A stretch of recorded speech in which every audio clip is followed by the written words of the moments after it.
Welcome to Moments with Marianne. I'm so delighted we're spending this time here today. We have just an inspiring and empowering show coming right up with special guest Benjamin Decker, and he's here today to share with us his new book, Practical Meditation for Beginners, 10 Days to a Happier, Calmer You. Who couldn't use more of that? Now, Benjamin is a social activist, meditation teacher, and entrepreneur. His love for meditation and the spiritual teachings of ancient traditions goes back to his childhood.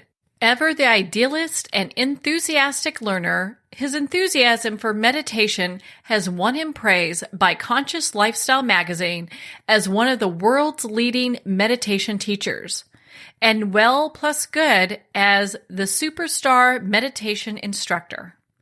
Ben has shared his love for meditation with thousands.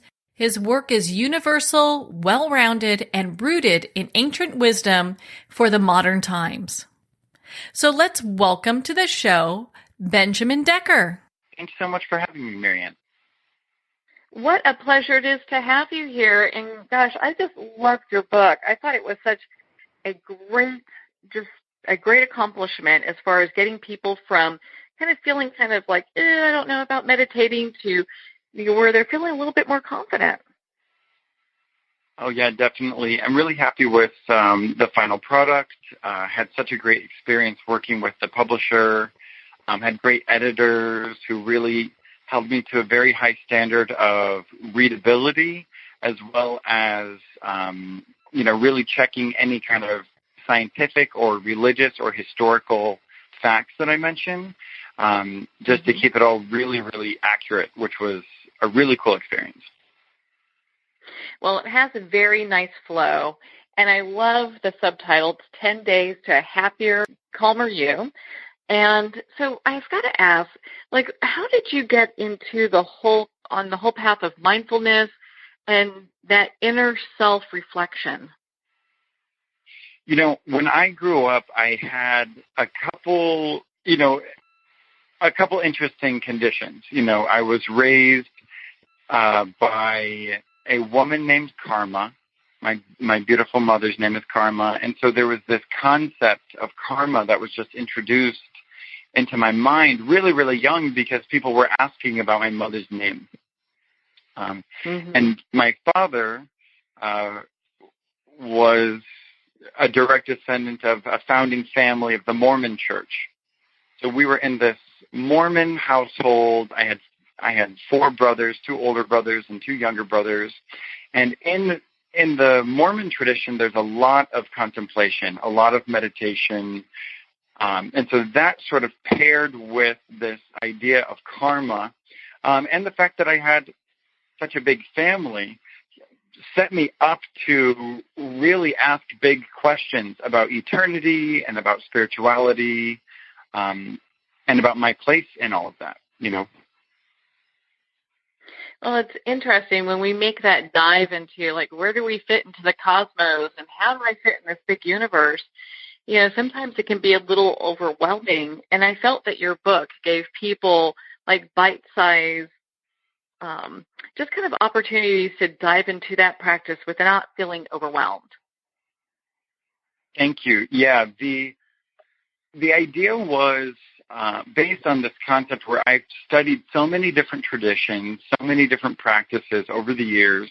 And, of course, I mentioned my childhood. That brought me into deep studies of different religions and different practices over the years. And going through all of that, I really had to go through a lot of training to learn each one of those different things in there. It's 10 days to a happier, calmer you because it's 10 techniques, as you know. You've seen it. The 10 techniques, I was deliberating the different ways we could present them. One way we could present them was based on their benefits. If you're looking for this kind of benefit, you can try this kind of meditation. But what it came down to was this idea that if we walk someone through 10 very simple, basic meditations, it'll sort of be a multifaceted experience for them. And there's, of course, a little bit of a survey approach in there, too, where we have the journal prompts And the final chapter is on developing your new practice out in your own life based on, your journal entries throughout the week, based on your experience of those 10 practices. Well, it makes it really easy for people to get very involved in their practice, and I felt it was a great guide for that. When you started to decide kind of like, this is what we're going to start with, was it really was it easy for you, or did it take a little while to put it all together? I had such great support from my publisher. I had such an amazing editor. My editor's name is Camille Hayes. Beautiful woman, great mind, great writer. And she kept me on point, and she's a meditator. And so she was really familiar with all of it and really was very instrumental in determining the overall outline of the book, the general concept for the book. And she was the one that really kept me on a standard where it needed to be majorly readable and workable. We had this joke going through the writing process where it wasn't practical meditation for dummies. It's practical meditation for beginners. So it's this idea where we were talking to smart people. Our audience is a smart audience that just wants to know the good stuff, that wants to know how to do it, why to do it, the correct ways, the variations, that kind of thing.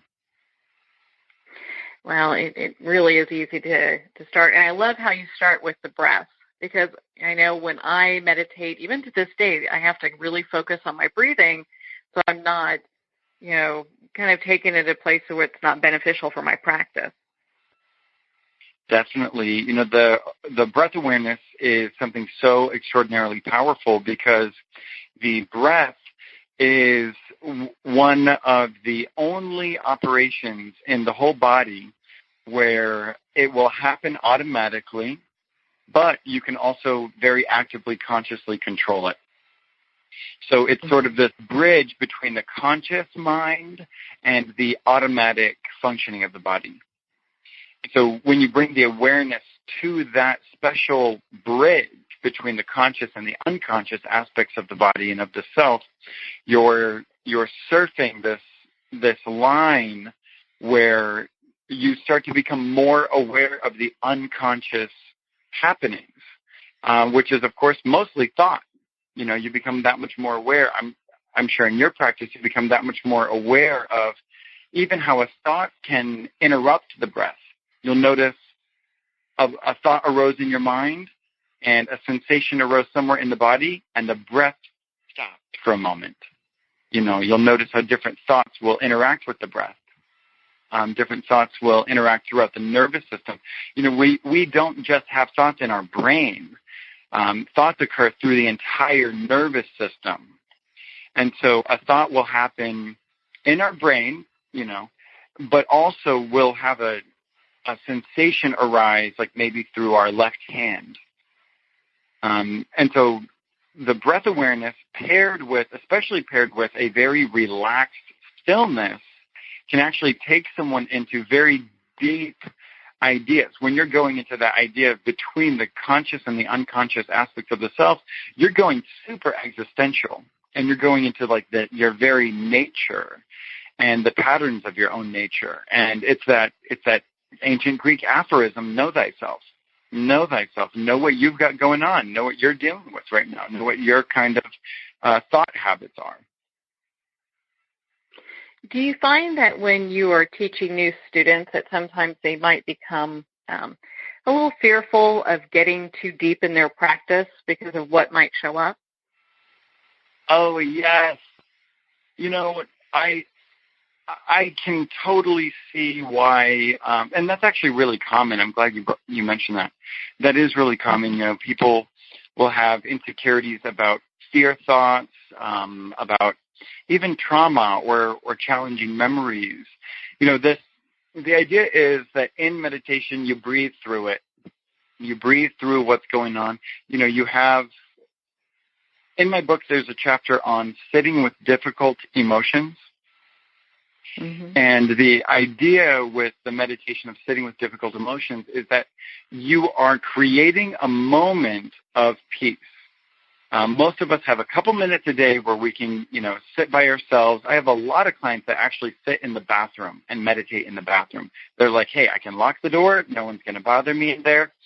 And the idea is you create your peaceful moment and you allow those challenges to come up because of that peaceful, safe space. It's like having the home court advantage to approach those deeper challenges. But I think that you're right. I think a lot of people have insecurity or resistance to their shadow, and the hidden, less beautiful, less comfortable parts of their minds. Yeah, and what will appear if they, just completely give in to the meditation practice, I could see where that would be kind of sometimes a scary thing, but it's such a beautiful, the way you have it outlined in your book, it's such a beautiful journey. I tried to set it up so that it was very conscious, so that throughout the process, you are totally present for it. There's this idea in meditation where we talk about spontaneous enlightenment experiences, where someone will have almost like a psychedelic experience just from meditation. And I think that that's kind of like what you're touching on now, where you're saying, there's those deeper places where we don't normally operate, and I think that it's wise to have a little bit of a healthy sense of awareness of the power of that, because it's accessing the deep parts of our hearts and deep parts of our minds is something that it really is the road less traveled, Mm-hmm. and it's something where we're in a world right now where, hey, we could really use more people going deeper. We could really use a larger percentage of the population understanding what their dissonance is about and what their frustrations are about, and confronting their own prejudices. We're in a world where that is sorely, sorely needed, And I tried to present it in a way where no one was being called out. Everyone's included. Everyone's in on this. And it's based on my spiritual fundamental belief that we are all exactly the same. Our personalities are different, and our circumstances are different, and our free will, of course, sets us up to be doing all kinds of different things. But, the part of you that's listening to me and the part of me that's listening to you, and there's that interplay between us, it's the same. Not only are we equals, deeper than your body, deeper than your mind, deeper than your personality, not only are we equals, we're the same. And in Buddhism, there's this concept of unity consciousness where there's one life and infinite points of view. And so I don't go super deep into some of these more challenging concepts in this book because I didn't write an esoteric book. I wrote a very practical book. I wrote a book that was standing on the foundation of those more advanced metaphysical or esoteric principles, but really in a way where I'm assuming that the person picking up that book is ready to begin to take their journey. And a self-guided journey. In the mystical traditions, when you're initiated into a special practice, you are the very first initiator is your own soul. It's not a priest or a rabbi or a sage or a guru. It's your own soul that you have to confront, and your own soul has to say, you know what, we're going to take this life to the next level. We're going to take our own lives that much more seriously. We're going to see things as they are, even if they're not pretty, even if they're scary, and we are going to be there for it. We're going to be present for this life. We're going to begin to allow our soul and our physical body to begin to have this new kind of interplay where we allow our animal nature, our physical body, or our monkey mind to hand over control to our higher ideals or our soul. And so this idea is ending with loving kindness is basically what I was going to say. The 10th day is loving kindness, where you're embracing compassion for yourself and for all living beings. I think that's such a beautiful place that you end on day 10, because, gosh, you're so right. We could use so much more loving kindness in this world, and really starting with ourselves, because a lot of times people are, when they have these angst and these anxieties, it feels like it's starting within. It's this internal conflict that they have going on. Absolutely. I mean, I can speak for myself that if I look, there are issues that we have with each other and with our colleagues and everything that are very real and need to be addressed.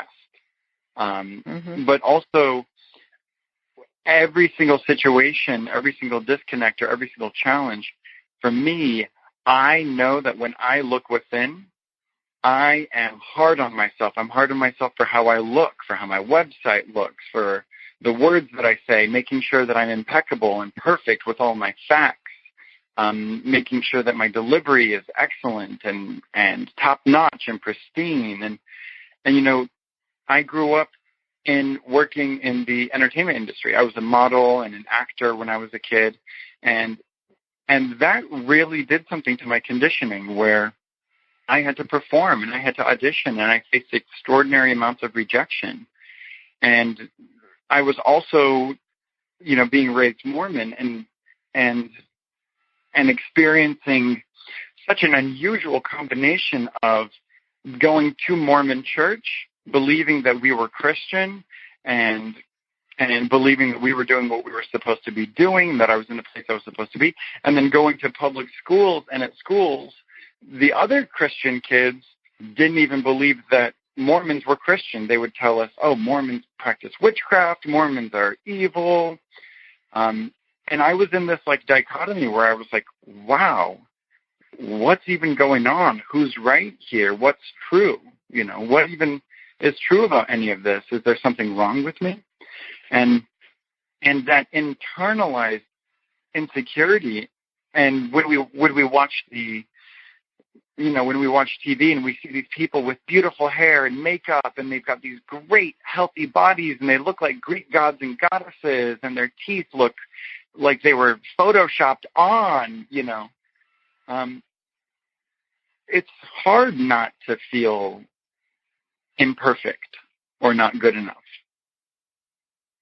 And so that's why I think that what you're saying is exactly right. We have to start with that loving kindness for ourselves, so that we can begin to breathe into it and feel it in our bodies and create that field of loving kindness before we even start to bring to mind another person and say, I'm bringing my relationship with you is built on the foundation that I respect myself.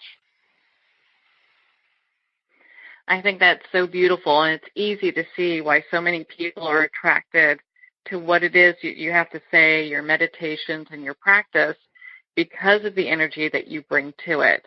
It's reflected in your book, on your website, and your videos that you have listed there. I've watched quite a few, and you can really see your heart through them, which I think is a real testament to you as a person and a soul. Well, thank you so much for that. I so appreciate those words. Oh, of course. There's that idea that you can only see in others what is true about yourself, and that's a really interesting concept, because in neuroscience, it evokes this concept of the mirror neurons, where, you and I are strangers walking down the street, and we cross paths, and we happen to make eye contact, and you smile at me, and I automatically smile back, It's our impulse to naturally mirror what's going on. Or, walking down the street and someone scowls at you, and you feel that mirror. You feel the mirror of, oh, you want to scowl too. You feel that same kind of thing, And so when I hear you say that you can see my heart through that, it's because of your connection, I believe, your connection to your heart, that you can even look at me and say, oh, that guy's in his heart zone. That guy's connected to his heart. He lives out of his heart because of the way you so passionately live from your heart. Aw, you're going to make me cry. Oh, my goodness. Well, and, I have really enjoyed your book, Practical Meditation for Beginners. And I think it's, gosh, when I was starting to meditate, if I had a book like this, it would have helped me tremendously, because I have a monkey mind, and my little monkey mind was taken off going, are we meditating yet? Is it happening? All these questions. When you have new students that come to you, what is the number one thing that they see that they struggle with in meditation? I would say there's a few very common things, but I would say number one really is, it's actually surprisingly deep. It's, there's the common question of, am I even doing this right? How should I sit? How should I even do it? Do I let my mind wander? What do I focus on? What's the difference between using a mantra and doing breath awareness? There's those kind of basic questions. But the number one thing, you actually touched on earlier, the number one thing is the confrontation of the self. The number one thing really is the acceptance of things as they are right now. And when you go into meditation, and we're in a world where there are extraordinary war crimes happening all over the planet, and we're finding that institutions that we've trusted for generations are corrupted, and our food supply is corrupted, and our air quality is compromised, and we have this warm blanket of exhaust that we've surrounded the entire planet with that's causing all kinds of unusual chemical reactions in the weather and in the acidity levels of bodies of water, and entire species are dying. We've had more extinctions in the last 10 years than in the last 100 years, and so looking at the reality of this moment right now, which is what meditation is, allowing this moment to dawn on you and accepting it for what it is, that's the number one challenge. The number one challenge is to say, wow, I know so much more than my mother ever knew. I know so much more than my grandparents ever knew about what is happening in this world right now, and I can't even continue living the same way. It's impossible because I know too much.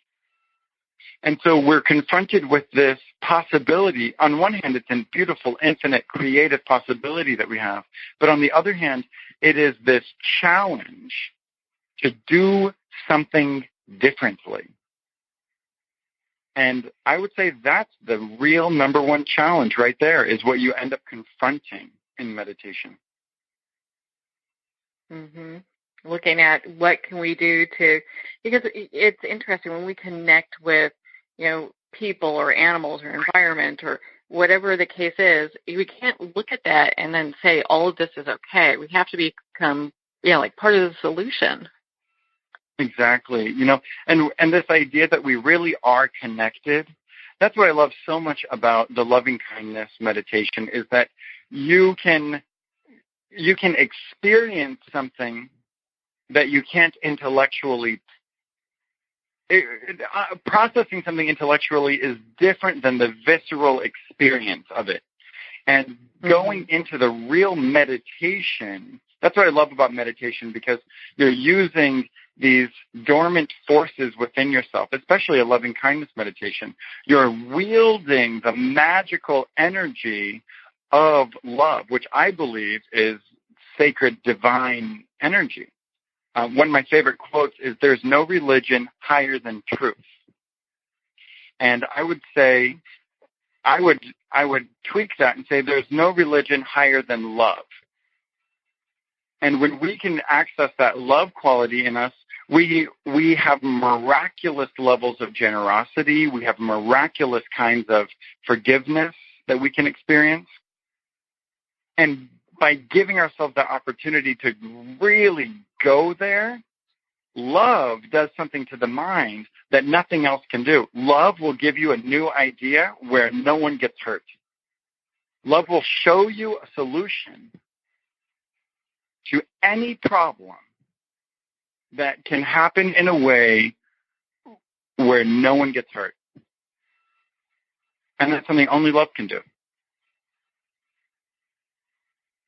That's so beautiful. And it's so true. I mean, when we look at the example of the person walking down the street with a frown on their face, making the choice to smile at that person because maybe that's the only smile they'll get all day long. I mean, we don't know what another person goes through. You look at offering loving kindness to others, what a huge impact that makes. There's that exercise of a mindful walking, loving kindness meditation.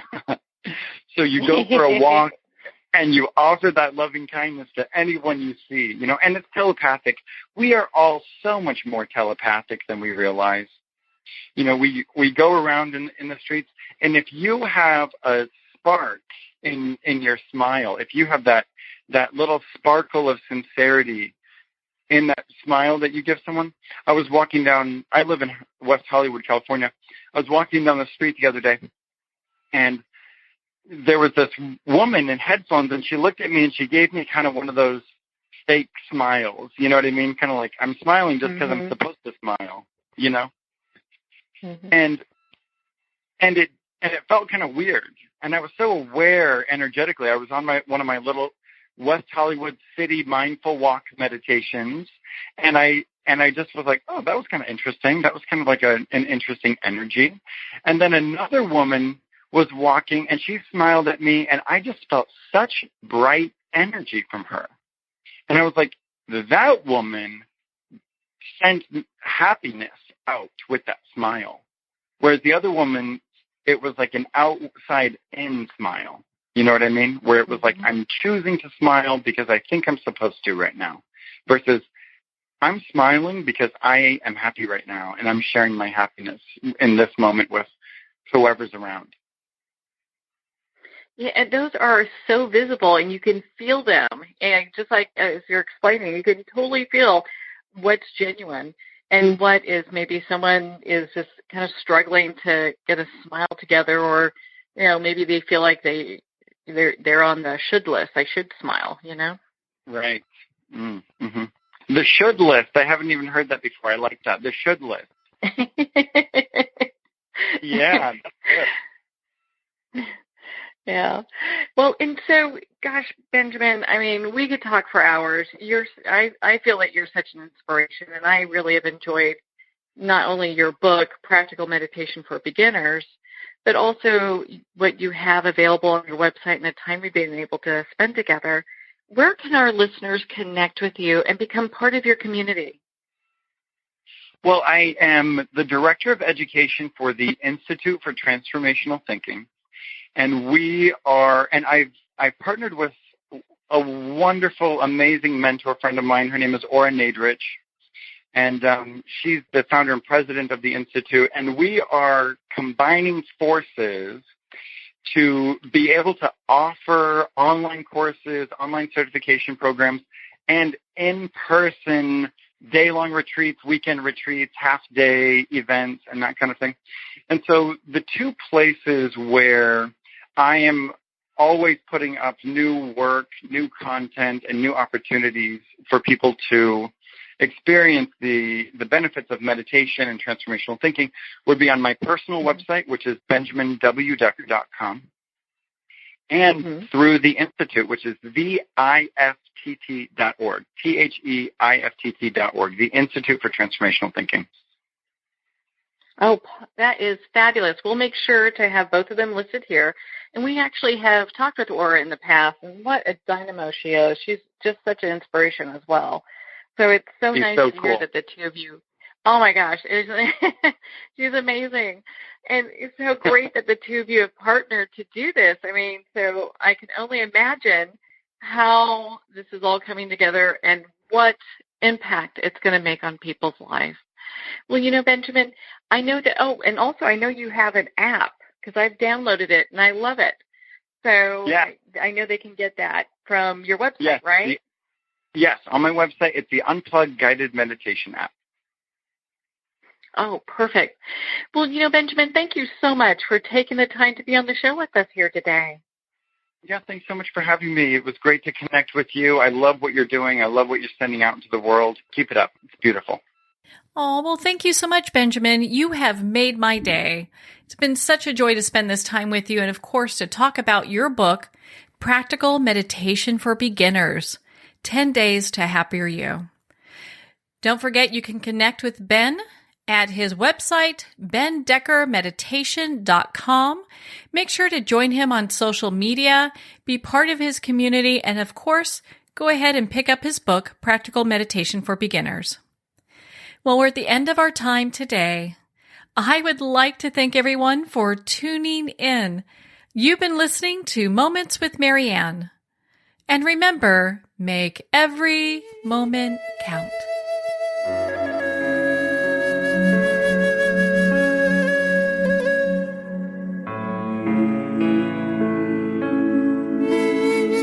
In a single moment, your life can change. Moments with Marianne is a transformative hour that covers an endless array of topics with the best of the best. Her guests are leaders in their fields, ranging from inspirational authors, top industry leaders, and business and spiritual entrepreneurs. Each guest is gifted and a true visionary, a recognized leader in her own work, and while teaching others to develop, refocus, and grow, Marianne will bring the best guest and sometimes a special surprise. Don't miss this. You never know just which moment will change your life forever. Moments with Marianne airs every Thursday, Friday, and Sunday at 8 p.m. Eastern, 6 p.m. Mountain Time. Make sure to tune in and visit momentswithmarianne.com for more information.